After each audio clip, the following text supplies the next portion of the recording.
Hello, MathWizards. Welcome to this channel. So today we're going to be talking about a very important concept in math, and that is algebra. I know a lot of students struggle with this. I have struggled with this as a student, and I'm here to clarify all the concepts that you have related to this. I'm going to be building on from the very basics. So let's dive right into it. Okay, what exactly is an equation? An equation is any open mathematical sentence which contains an equal sign. Now let's take an example. I have x minus 5 equals 7. All right, what makes it an equation? The fact that I have an equal sign over here, this makes it an equation. And I have been talking a little bit about about the open mathematical sentence. What do I mean by the open mathematical sentence? So an open mathematical sentence is that which contain one or more unknown. Now, what do I mean by an unknown? So in this case, if you have a look, I have x minus 5 equals 7.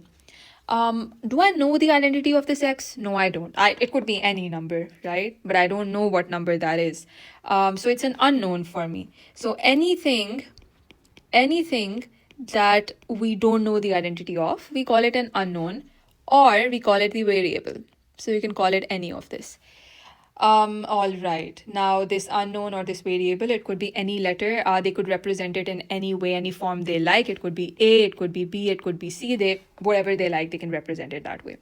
All right. So, this is what an equation looks like. Now, if I were to somehow find out the value of this unknown, that would be known as the solution to this equation. If I find out the value of this unknown, which is my x in this case. All right, that would be the solution. But how do I get to the solution? That's the main deal. But before I rush into it, let's have a couple of examples of more equations. So I have 2x plus 7 equals 26. Again, an equation because I have the equal sign. I also have a variable and unknown here.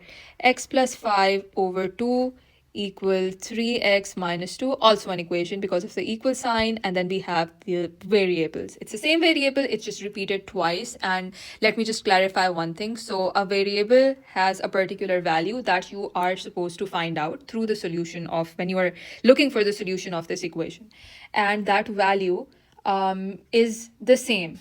Like this x, let's say if I were to find a solution for this x, let's say if it was hypothetically it was going to be 2, then that means this x is also 2 because the identity of x itself is 2. But obviously this is not the right answer. I'm pretty sure it's going to be some other answer.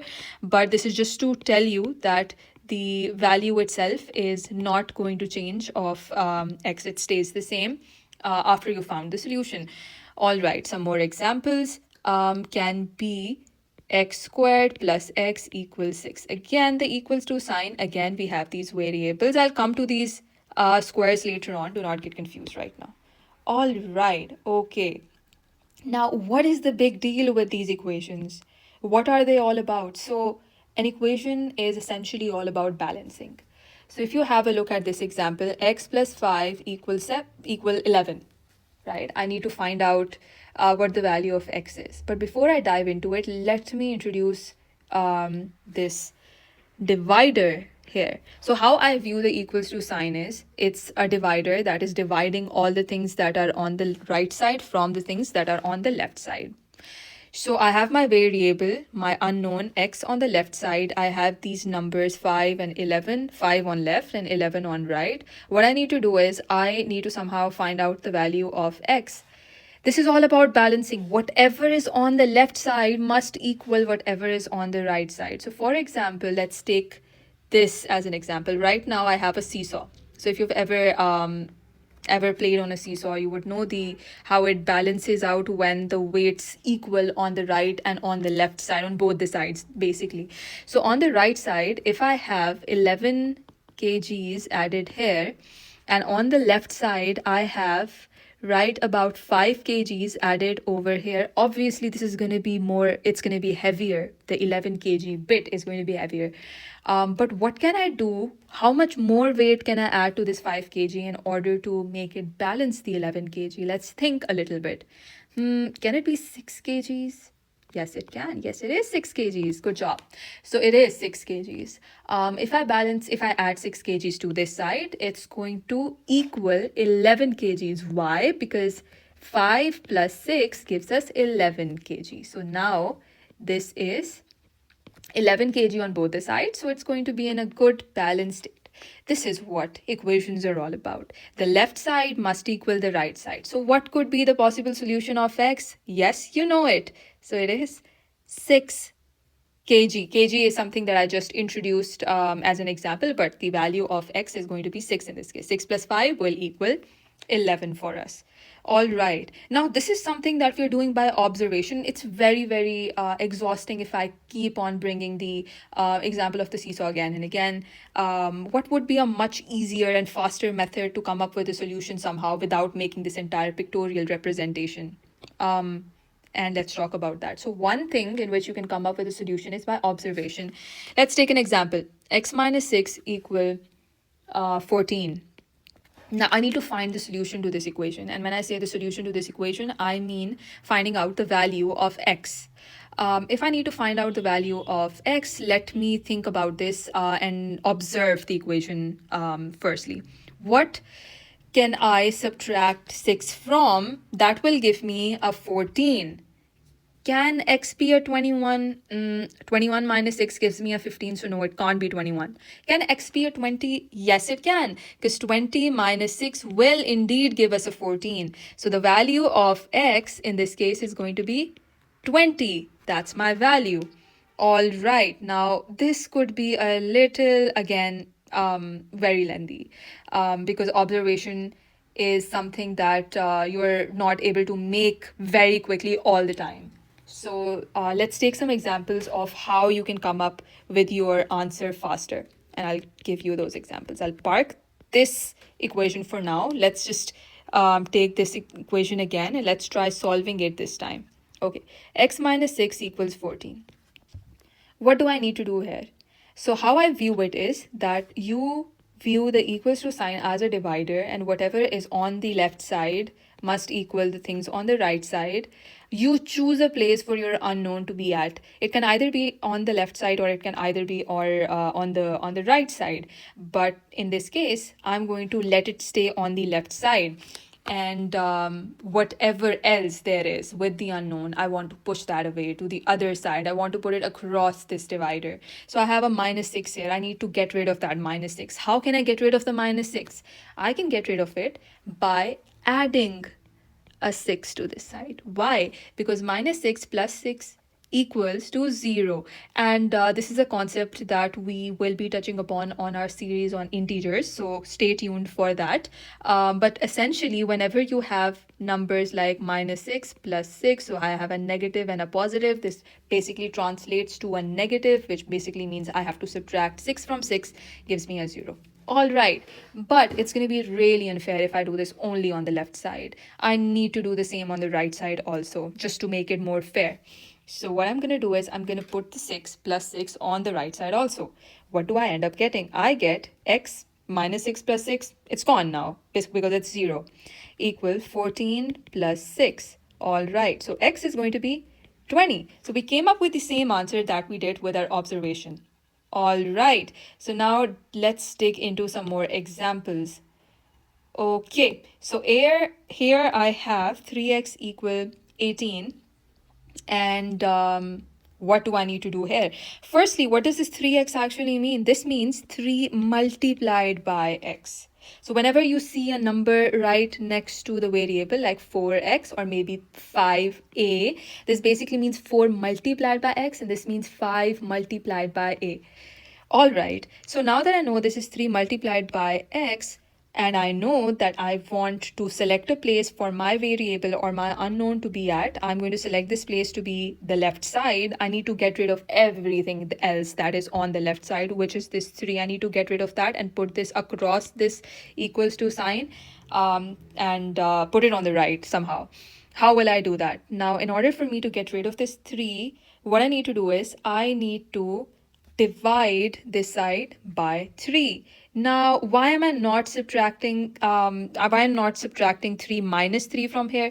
Because I cannot do that. Now, remember, whenever you are multiplying a number with a variable, you are coming up with a completely different answer. I cannot intervene and I cannot take out 4 magically from here and pretend as if the x never existed. No, I can't, because the x needs to be considered also when you are when you are adding or subtracting, or whenever any operation you're carrying on out on one particular side. So in this case, I cannot do this.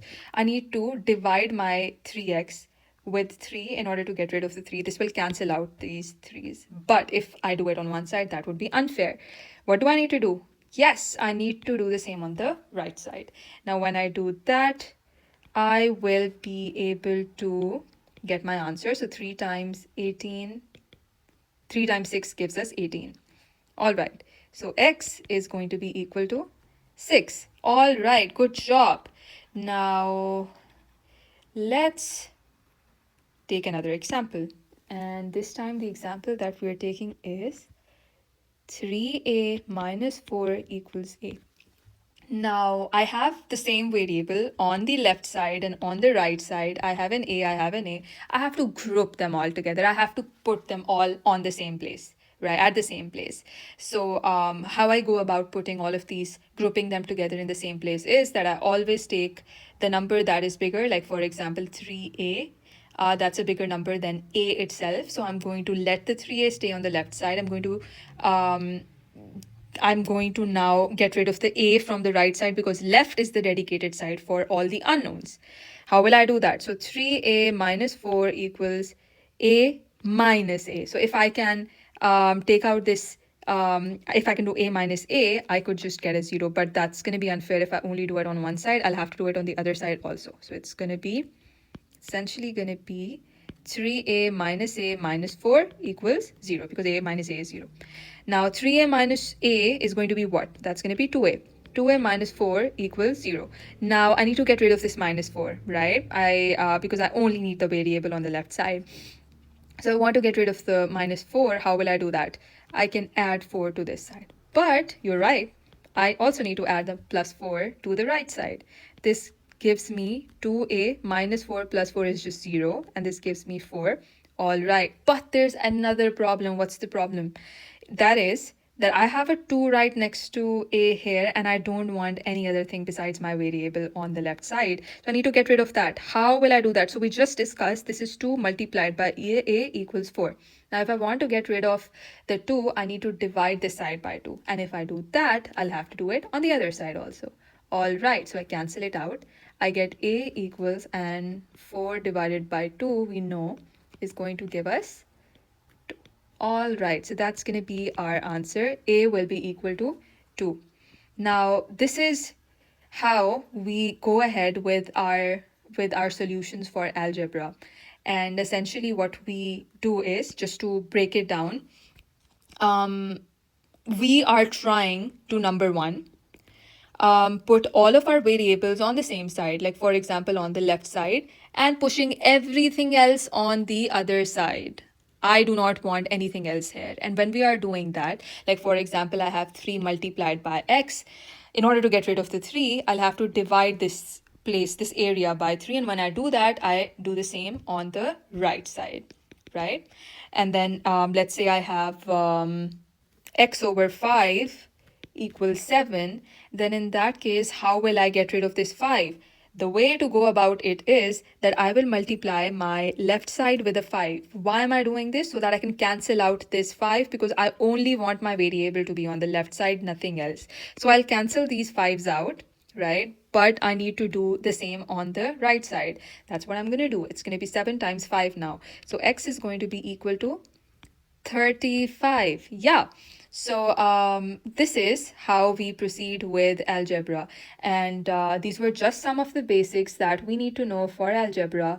There's a whole lot coming up, and hopefully it's going to get more interesting for us.